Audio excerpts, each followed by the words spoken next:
Hey y'all, Anita here. One of the best things about being on the 2018 JoCo Cruise was getting the chance to sit down on a giant boat and talk to some amazingly creative people. I hope you enjoy listening to these special conversations as much as I loved having them. We're releasing one a week as a special bonus for you amazing listeners. And remember, we do need your help to keep making this podcast, so please consider joining our podcast community for exclusive perks and bonus content at d.rip/femfreak. Our bonus interview this week is with Patrick Rothfuss, who not only writes epic fantasy novels and wins awards for them, he has an epic beard. Is there an award for that? Hi, Patrick Rothfuss. Hey there. How are you doing? Doing pretty good. I'm so excited to have you on. I was going to say tickled pink, and then I felt really awkward about that phrasing, but... Sure. Yeah, let's just pretend that didn't happen. Yeah, let's skate right over the top of that. For our listeners who may not be familiar with you, what do you do? What are you known for? I used to say I'm mostly known for writing big, fat fantasy books, but... these days, a lot of folks actually know me because of like role-playing and Dungeons and Dragons, because I'm sort of the best gamer Ronin in town. Like I guest in with Critical Role or the Misclicks, and a lot of these people that play D&D online. Oh, cool. I get to hang out with them sometimes. I come in with a cameo character, and some of these have like delightful big readerships or viewerships or listenerships. And so a lot of people have never glimpsed my books or don't even know I'm a writer. I'm just that D&D guy. Well, so what are the books that you are known for? The first one's called The Name of the Wind, and the second one is called The Wise Man's Fear. All right. And I suppose there's The Slow Regard of Silent Things too. Don't start there. Don't read that one first.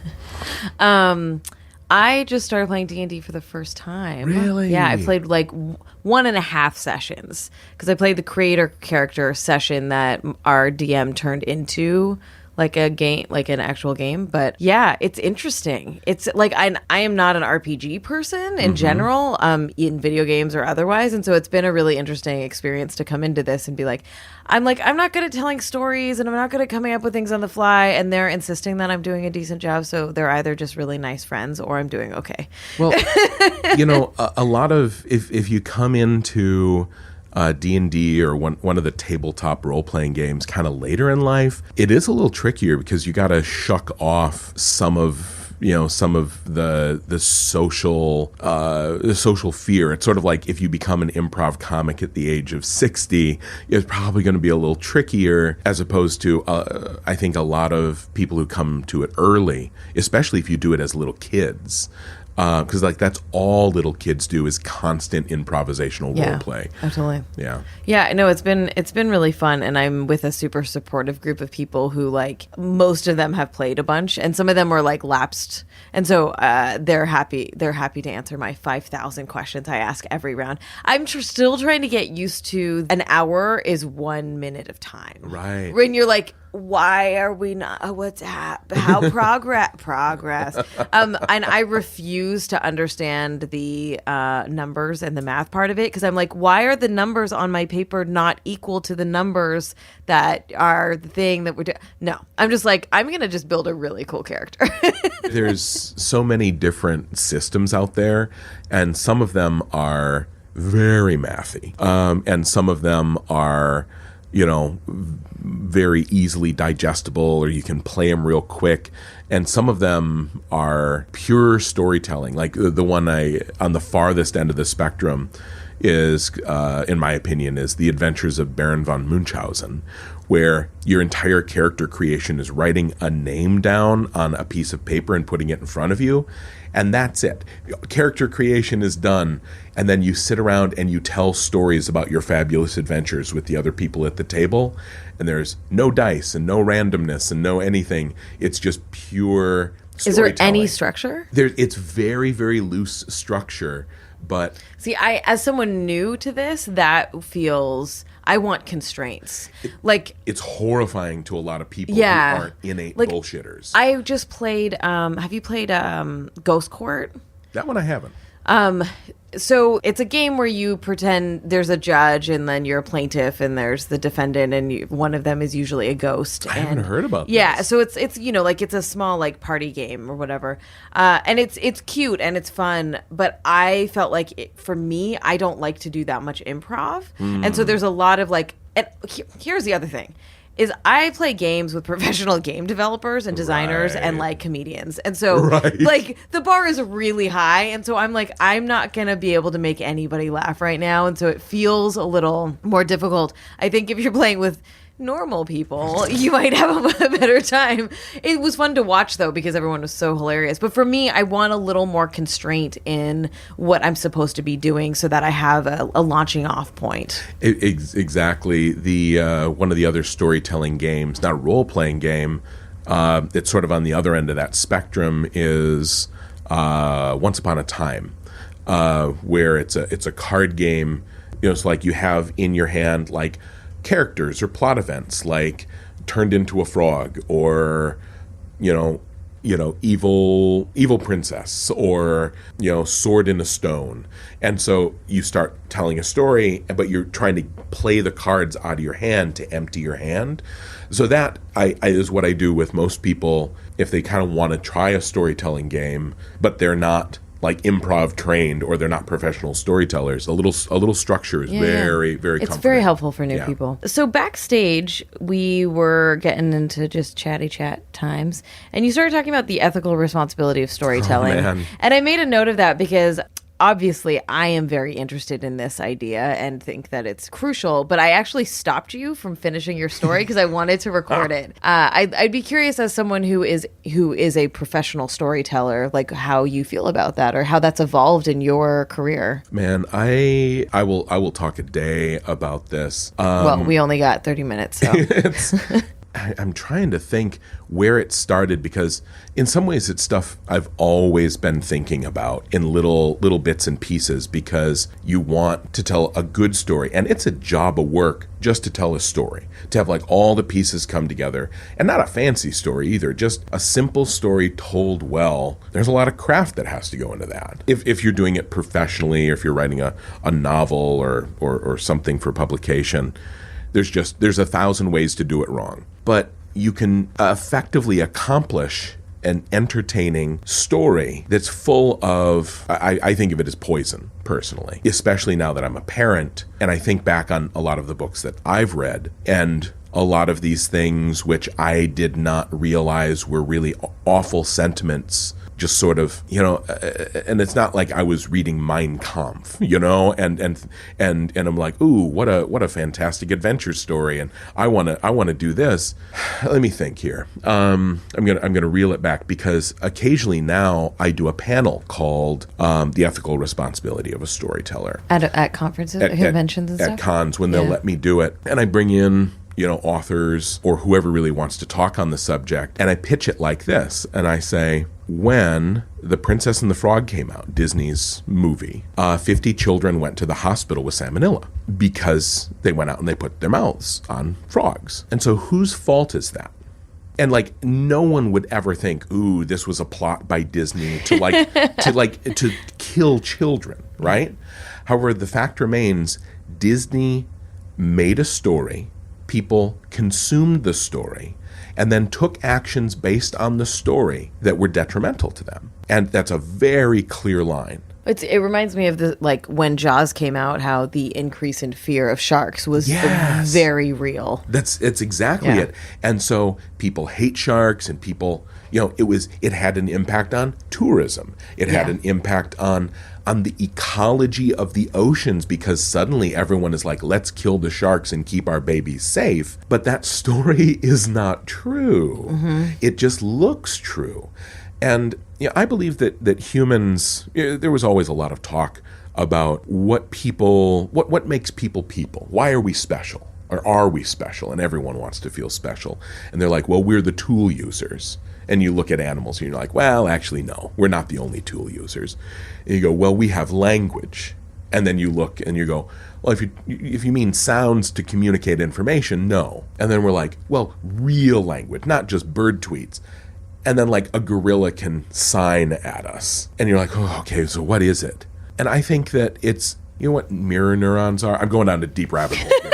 I'm gonna tangent. I'm gonna bring it back though. Trust All right, me. I believe you. Okay. This will be the. You're the only Patrick person that Rothfuss hour. would trust me. Let's you do don't know this. me well enough to know I that don't. I can shaggy dog my way into a dark hole. I And might never just come be out sick again. enough that I'm like, just do it. Just do my job for me. Thanks. So- okay, wait. So what is it? Mirror neurons? There's something in the brain called mirror neurons, and animals like chimpanzees have a bunch of them because that's what leads to monkey see, monkey do behavior. They see something happen, and then they're like, oh, Joe Monkey just like took a stick and he poked it into the termite mound and he gets termites. I would like termites. I will do that thing. And that means that information spreads through example through their society. So I'm a communication studies major, and the actual answer to the question that you're putting forth, at least at the time that I was studying, I don't know if there's big revelations, is that like humans communicate through symbols and animals don't. So we know that the letters BOTTL means this thing in my hand, but animals can't make those kinds of connections. We don't. Animals don't have symbolic learning. It's the realm of icon. Yeah.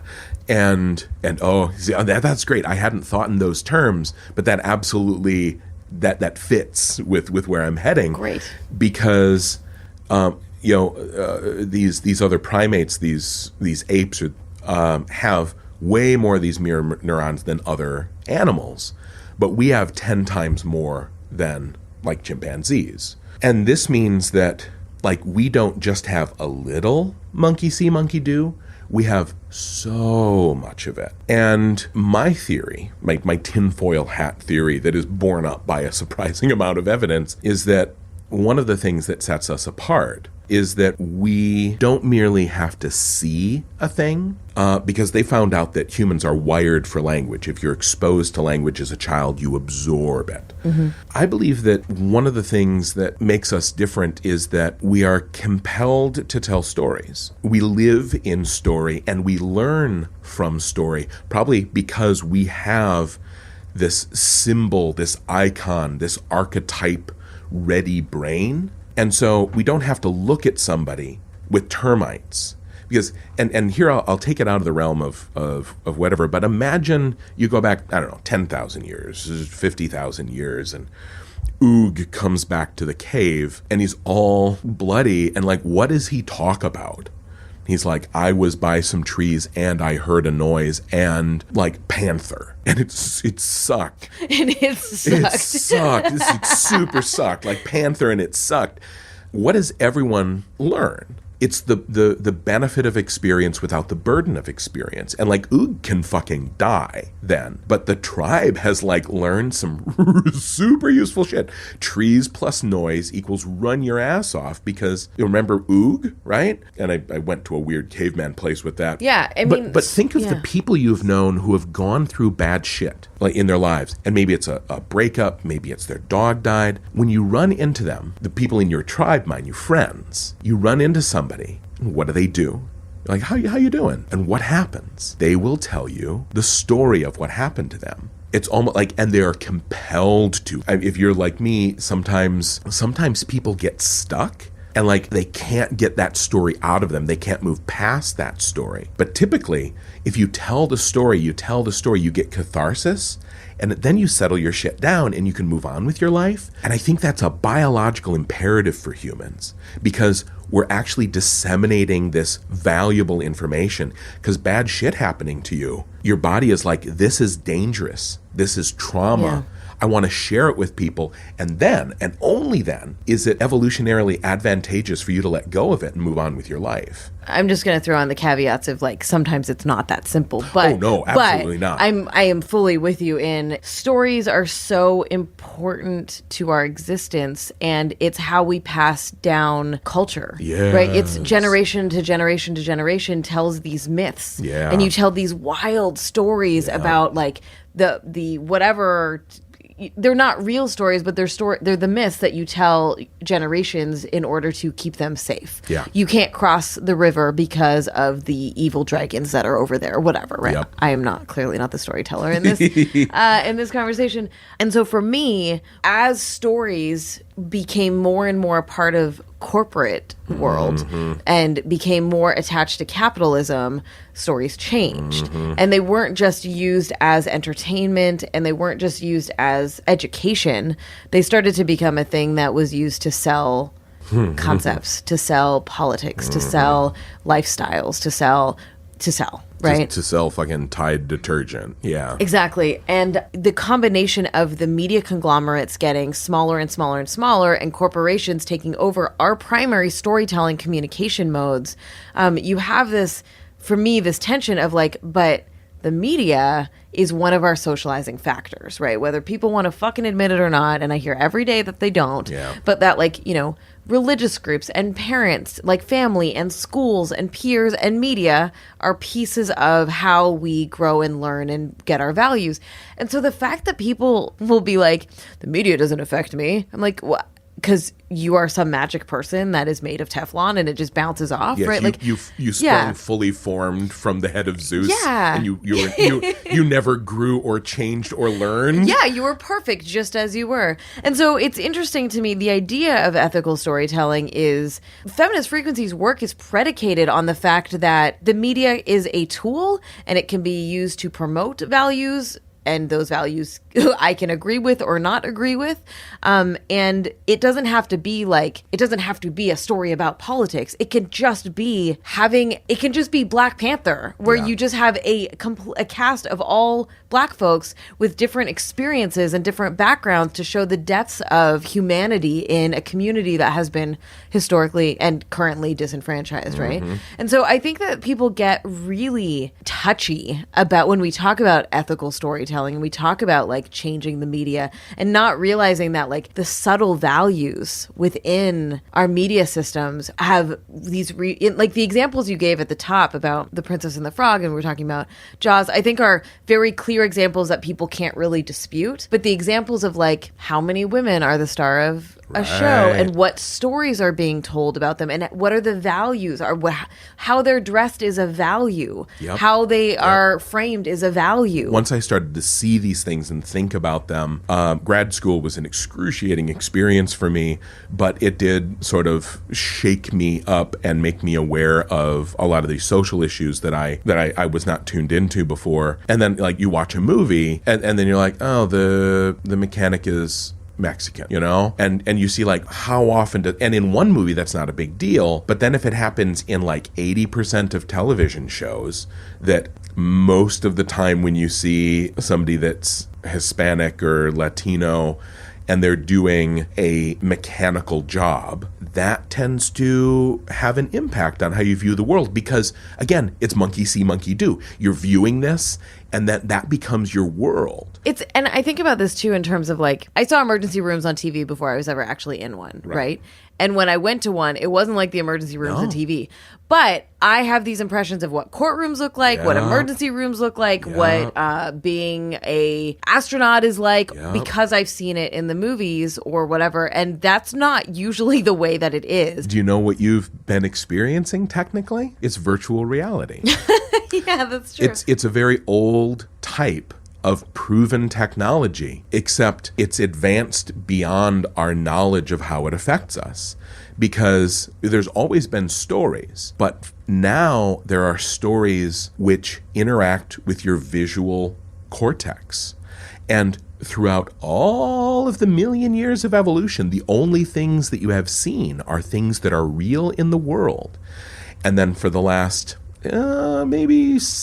I actually don't know when television was invented. The 30s, 40s. It came into mass popularity in the 50s, right? And so like 60 years ago, 70 years ago, the way we started seeing the world changed. Or it literally see the world changed. And when I had kids, I started to think, because I used to be an English teacher, and my students, I would let them pick their research paper topics. And one of them launched out and he's like, I want to show how that whole violence in television stuff is bullshit. It's not bad for you, or blah, blah, blah, blah, blah. And then they would go and do the research. And I'm like, great, go ahead and do that. Sounds sensible. Sure, sounds like bullshit, whatever. And then they come back and they're like, yeah, like I couldn't find anything to back up what I thought. But now and this was really interesting information. And so when I had kids, I'm like, I don't want my little kids watching a lot of violence, watching a lot of this other stuff, and I'm like, just like, let's try for like as little TV as possible. And then,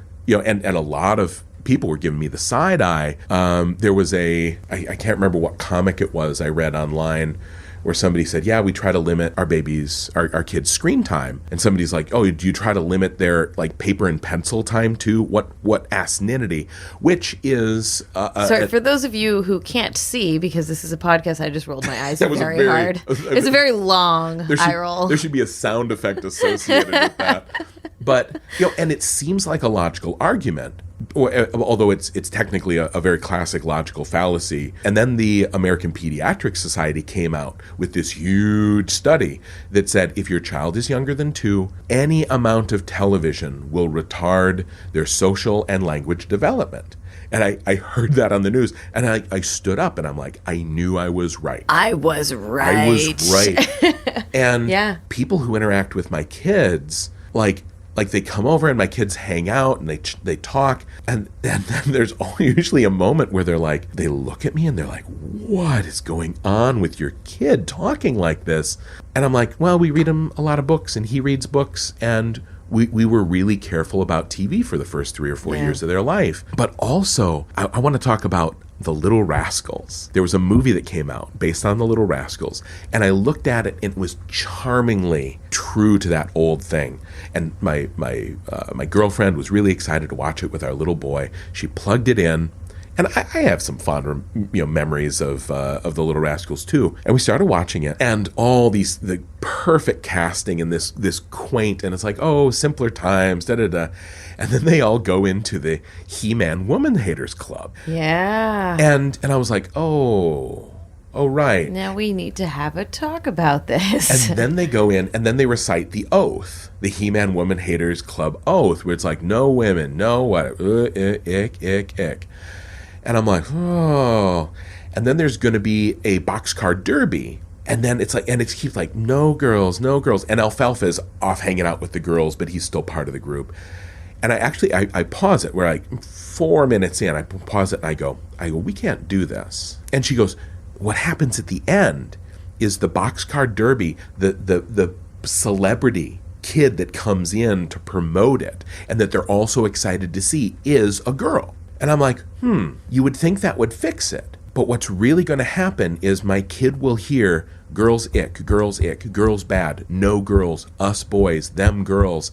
He'll hear that 500 times, and then he'll hear this other thing once. And for a mature person, a maturer person, somebody who's able to deal more in the realm of symbol and logic and rationale, you could say, oh, you've just subverted the expectations. But even so, that older person has been poisoned too.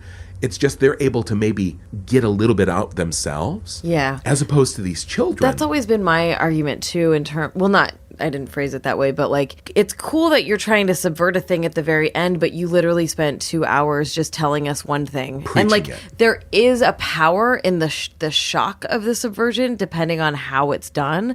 But for the most part, I generally think that doesn't work because you've literally been internalizing this message that you've already internalized everywhere else. Yep. And it's just the way it is. And like, one thing might not challenge all of that.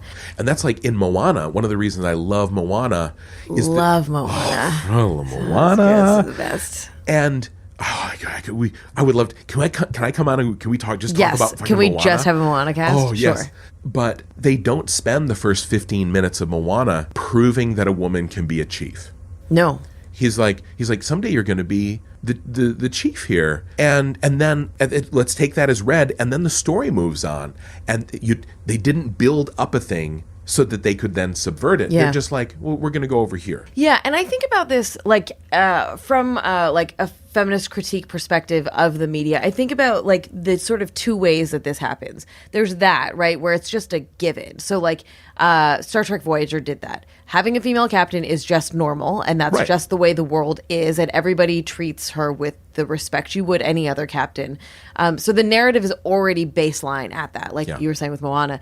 And the funny thing on Voyager is what they do is they interact with misogynist races every now and again, and they're like, you follow this woman, and the cast is like, or the crew is like, yeah, that's how it goes, right? And those moments I think are really lovely. Yeah. The other thing though that I think is valuable in storytelling is showing the struggle, right? Yeah. Like there's a way to do it where that is the arc of the character is like persevering through a system that is just trying to keep them down, and then like making it or not making it or whatever the story is, but not erasing the systemic structures of that person, which I think is that's when I start getting grouchy and complainy, is when you're like, they don't actually acknowledge systemic racism or like systemic misogyny, and this world is completely unbelievable. And that is where like my big fight is, because to pitch a utopia, you always want this verisimilitude in your writing and your storytelling. You want the real seemingness of it. Otherwise, it's really hard to get the emotional impact, all the good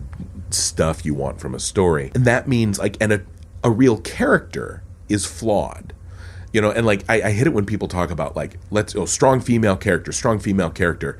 I'm like, ugh, we needed that maybe a while back. It was a stepping stone. What we want is good female character, which means not always strong. Because like, think about, in fact, I'm trying to think of a great dude character, Sherlock Holmes. Is he a strong character? Like, Sherlock Holmes is a hot goddamn mess. Being able to have a beautiful, hot goddamn mess female character is super important. So there's this trend. So I didn't really track this. So I actually wrote my thesis on strong female characters in grad school because I was tired of this bullshit. Because I was like, you're just replicating patriarchy. You're just making women behave like the values of masculinity, exactly. But in sexy outfits, right? And I'm like, this is not progress. It might be a step. But it's not the last step. Yeah. Maybe even an important step, but not sure. Great. And it's nice now that there's like, this is at the time, years ago when I did that, it was like, yeah, this is great, everything's great. There's more conversation now about people like rolling their eyes because we demand more as people who engage with media. We're demanding better stories, and we're demanding more complicated stories. But I noticed in, I don't know, 5-10 years ago, my sense of time is super off, but there was this trend of sitcoms or comedies that starred women, where they were really, really, really good at their jobs, but they were a fucking disaster in their personal lives. And I wasn't able to fully form an argument, because I didn't study it very well.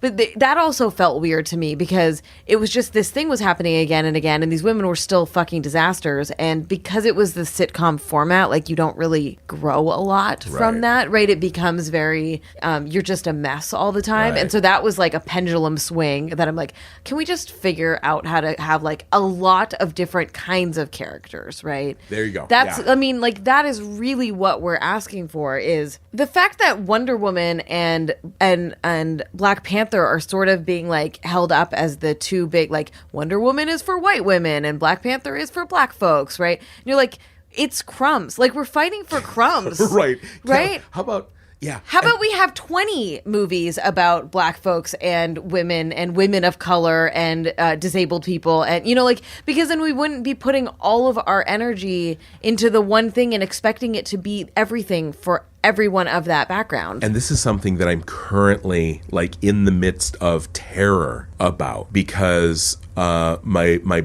books have been optioned by Hollywood, and I'm in there working with people, but writers do not have a ton of, we certainly don't have absolutely control. And something that traditionally happens because, like, say, movies, you have a shorter time period, and there's an attempt to simplify. Well, any significant book is more than a 2-hour movie in terms of the story it's conveying. And my books are much bigger than that. But always what happens during these conversion processes, and honestly, even in the revision process in publishing, is there's this fear that people are dumb. And it's like maybe make the story simpler. Maybe remove a character. Maybe remove a plot. Remove a potential confusion. Remove something that might be outside their experience. And add all of the exposition, just all of it. Yeah, that's a huge, traditional failing with fantasy. Yeah. But but the underlying premise is it's sort of like if you were laying it out like a logical syllogism, you'd say, okay, given people are super dumb, given that we want a lot of people to read this book, we need to write it for the dumbest person out there so that everyone can read it. And I had the first page of my book, and somebody got back to me with feedback, and they said, use the word alloy and counterpoint in the same sentence.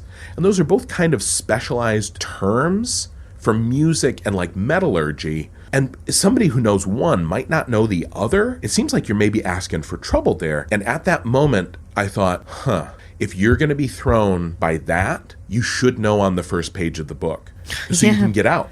Yeah. And I'm going to write the book for people who aren't thrown by that. And I made that actual conscious choice. I got sidetracked by that, but I was heading somewhere. It was about female characters, because in this search for simplicity and ease of story consumption, traditionally what will happen is you will combine female characters. And this has got to be old news to you, right?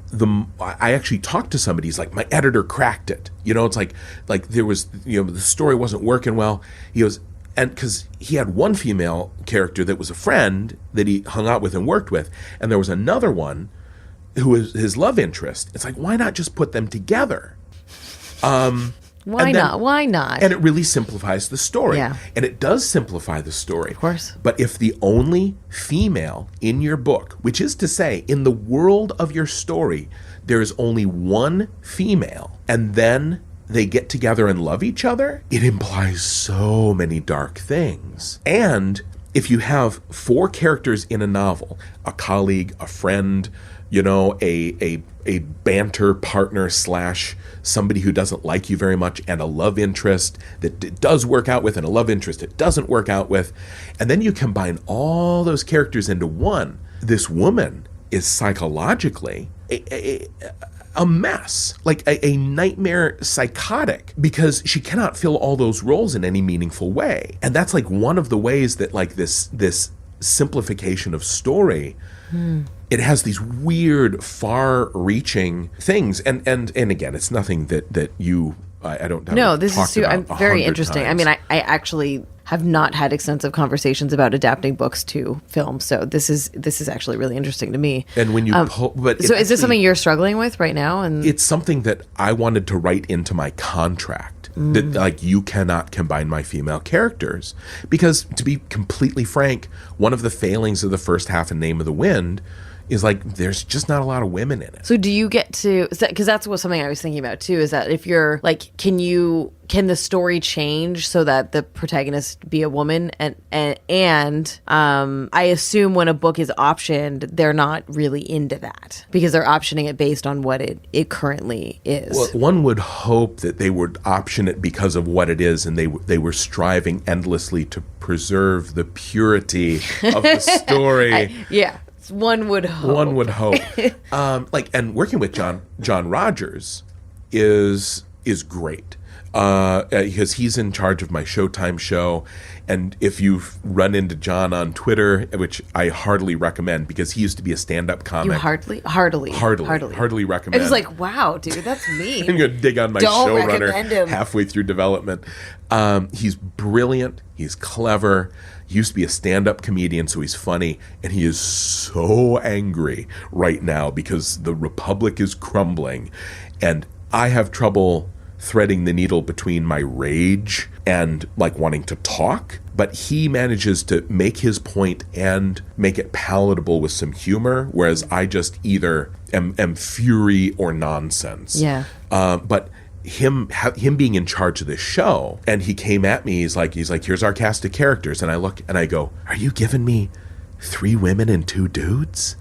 And he's like, yeah. He goes, this and this and this. I'm like, oh, John, like, thank you so much. Like, I'm so glad I didn't have to push for this. And he's like, you do fucking know me, right? Like, he's in there too. And of course, we'll all have to work to make the story work and all of this stuff. Yeah. But I wanted to actually tie it to what you were saying about fighting for crumbs. And like, now we have Black Panther. Yeah, y'all have your movie. Good job. We've won. But it doesn't work in the same way that having one character, one female character, does not provide true variety and true experience and true representation. You want the dozens of female characters so that one does not represent all. As humans, we go from the specific to the general and the general to the specific. And if you only have one female in your story, she is the specific and the general, and it fucks up all sorts of mental stuff. Yeah. And if you only have one good movie with representation, it's the specific and the general, and it fucks up all the dialogue. So yeah. Like more. Yeah. This has been an absolute pleasure. If folks want to find you and your work, where might they do that? I mean, my book. Are you on Twitter? I'm on Twitter, just Patrick Rothfuss. I'm on Facebook. I am. You can find my book in any bookstore. Cool. I run a charity called World Builders. It's not the way that I normally sell it to people, but it's a profoundly feminist charity, because if you give money to women, the world gets better, and if you give it to dudes, then they fuck it up. I mean, Sure. Statistically, they have proven this. It's true. And so I do that as well. If you ever, So what is World Builder? Oh, have me back later and I'll tell you. All right. Well, if people want to go look it up on their own to support it, how would they do that? Worldbuilders.org. We do a couple fundraisers throughout the year. Okay.